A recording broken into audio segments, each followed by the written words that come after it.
එක තැනක carrot kilo එකක් 520ට යද්දී තවත් තැනක කැරට් කිලෝ එකක් රුපියල් 300ට යනවා. එතකොට මෙතන තුල යම්කිසි මාෆියාවක් තියෙනවා කියලා ඔබට වැටහෙනවා ඇති. අපිට ඒක දැන් මේ අවස්ථාවේදී කෑලියගොඩ ආර්ථික මධ්‍යස්ථානයේ හිටපු සභාපතිතුමා අපේ එච්.එම්. උපසේන මහත්තයා ඉන්නවා. අපි එතුමාත් එක්ක කතා කරලා බලමු අද දවසේ තුල මේ ආර්ථික මධ්‍යස්ථානයේ එළවලු මිල ගණන් කොහොමද යන්නේ කියලා. ආයිබෝන් කියලා. ආයිබෝන්. අද මැනින් වෙළඳපොළට අහමු දවසක්. මොකද ඉතිහාසයේ වසරේ කවදාකවත් දින දෙකක් එකට වහන්නේ නැහැ. වෙසක් උත්සවය වෙනුවෙන් විතරයි දින දෙකක් එකට වහන්නේ.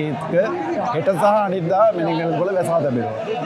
ඒ නිසා ඇත්තටම අද වෙළඳපොළේ වෙළඳ ස්වභාවයේ ලොකු වෙනසක් තියෙනවා. මොකද මේ දවස් දෙක සඳහාම එළවලු මිල ගැනීමක් අවශ්‍ය වෙනවා. ඒ අනුව අද ලීස් කිලෝ එකක් රුපියල් 350ක් විතර වෙනවා. කැරට් කිලෝ එකක් රුපියල් 300ක් විතර වෙනවා.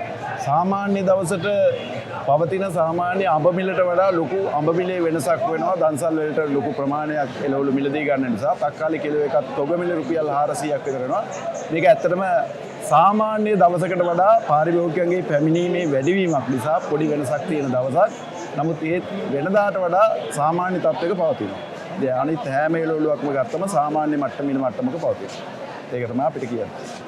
එතකොට කලින් දවස් වලට වඩා එළවලු මිලෙහි යම්කිසි වැඩිවීමක් තියෙන ප්‍රමාණයක් අනිවාර්යයෙන්ම මේමයි වෙළඳපොළ හැසිරීමේදී ඉල්ලුම සහ සැපයීම අතර තියෙන වෙනස අද ඉල්ලුමේ වෙනස තමයි බලපාන්නේ. ඉල්ලුමේ වෙනස නිසා සාමාන්‍ය මිල වැඩිවීමක් සිද්ධ වෙනවා. ඒ කියන්නේ අර හැම දන්සලකටම හැම මේකකටම මැනින් පොදු වෙළඳපොළ කියන එක ලංකාවේ දැවැන්තම වෙළඳපොළ එළවලු පෙළෙන් තියෙන එහි වෙළඳාව අද ටිකක් වැඩිපුර සිද්ධ වෙනවා. ඒ නිසා මිල ගණන් වල වෙනස් පරාසයකට ඇවිල්ලා තියෙනවා කියන එක තමයි කියන්නේ. දැන් මම මේ ඉන්නේ නාරායනපිට විශේෂ ආර්ථික මධ්‍යස්ථානය තුල. අපි බලමු නාරායනපිට ආර්ථික මධ්‍යස්ථානයේ අද දවස තුල එළවලු මිල ගණන් කොහොමද කියලා. අපි උදෙන්ම ගියා ඔබ දකින්න ඇති වීඩියෝ එකේ මුලින්ම කෑලියගොඩ ආර්ථික මධ්‍යස්ථානයට. දැන් මම මේ ඉන්නේ නාරායනපිට ආර්ථික මධ්‍යස්ථානයේ. ඉතින් අපි බලමු අද දවසේ නාරායනපිට ආර්ථික මධ්‍යස්ථානයේ එළවලු මිල ගණන් වල තත්ත්වය කොහොමද කියලා. අපිට කැරට් කිලෝ එකක් 520ට ගන්න පුළුවන්. මෙතන තියෙනවා කැරට් කිලෝ එකක් 520ට ගන්න පුළුවන්. ළඟට තක්කාලි මෙන්න මෙතන තියෙනවා. තක්කාලි කිලෝ එකක් රුපියල් 600ක් වෙනවා. බීට්රූට් කිලෝ එකක් අද දවස තුල රුපියල් 600කට මිලදී ගන්න පුළුවන්. ඒත් එක්කම ගෝවා තියෙනවා. ගෝවා කිලෝ එකක් රුපියල් 300කට ගන්න පුළුවන්. මම දැන් අද ලුණු කිලෝ එක මිල ගණන් ඇහුවා. මෙතන ලුණු කිලෝ එකක් රුපියල් 280ක් වෙනවා.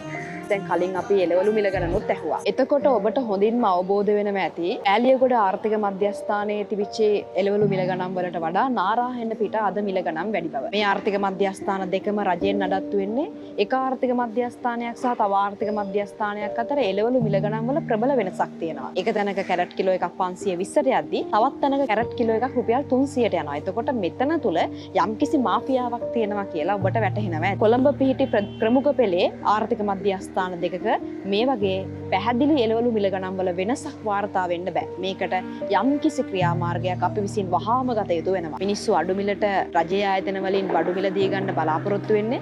එතකොට එහෙම එන සාමාන්‍ය වැසියන්ට තමයි මෙන්න මේ වගේ අසාධාරණයක් වෙන්නේ. එතකොට මේවා වෙනුවෙන් අපි වැඩ කරන්න ඕනේ. මේ වගේ අසාධාරණකම් අපි දැන්වත් නතර කරන්න ඕනේ. ඒ වගේම තමයි පෑලියගොඩත් නාරායනපිටත් අතර කිලෝමීටර් 10ක් වගේ දුර ප්‍රමාණයක් තියෙන්නේ. එතකොට කිලෝමීටර් 10ක් එද්දී ගෝවා කිලෝ එක මිල රුපියල් 300කින් වැඩි වෙනවා නම් පොන්චි කිලෝ එක මිල රුපියල් 500කට වඩා වැඩි වෙනවා.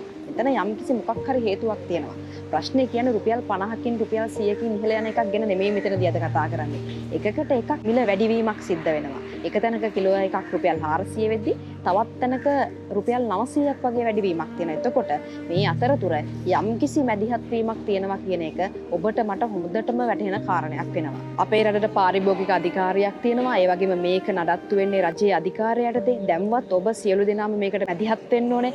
ආණ්ඩුව මැදිහත් වෙලා හරි එහෙමත් නැත්නම් පාරිභෝගික සේවා අධිකාරිය මැදිහත් වෙලා හරි මේ මහජනතාවගේ බදු මුදලින් නඩත්තු වෙන ආයතන ඔබට වැටහෙනවා ඇති මහජනතාවට පාරිභෝගිකයන්ට සහන සැලසීමේ බලාපොරොත්තුවේ නිර්මාණය කරලා තියෙන මේ වගේ ආර්ථික මධ්‍යස්ථාන වලින් ඇත්තටම මහජනතාවට වාසියක් සහනයක් එන්නේ නැහැ. මේ වගේ ආයතන වලින් වෙන්නේ මහජනතාව හුරගෙන කන එක. ඒ නිසා මේක නිසා තමයි අද අපි මේවා වෙනුවෙන් කතා කරන්නේ. ජෙන්සි අපි මෙන්න මේ වගේ පාරිභෝගිකයෝ හුරගෙන කන වැඩ මේ රට තුල තියෙනවා නම් ඒ වෙනුවෙන් තමයි අද දවසේ පාරට බැස්සේ. Don't forget to subscribe, like this video, and leave a comment below